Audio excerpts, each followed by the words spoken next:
Hi everyone. So today in this video, I'm going to show you how do you add signature in Outlook. So let me get into the video. So open your Outlook. So once you've opened your Outlook, what you have to do here on your left side panel here, you'll have the settings option. So click on settings. So under your settings, you'll see an option called signature. So click on signature. So here, what you can do, you have to choose the account that you want to set the signature for, especially if you have multiple accounts. So choose that. And then, or if you want to use it to all your Outlook accounts, then you can just tick that box in. And then here, there's an option called use email signature. So turn that on, turn that switch on. And here you can just type your signature, whatever that you wish to add. So you can just type that, or if you want to add an image or anything, so you can just click this option here, add picture.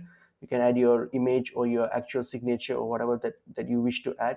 You can add that and then click on save, and that's it. That's how pretty much it is. Hope this video is helpful to you guys. I'll see you guys in another video soon. Thank you.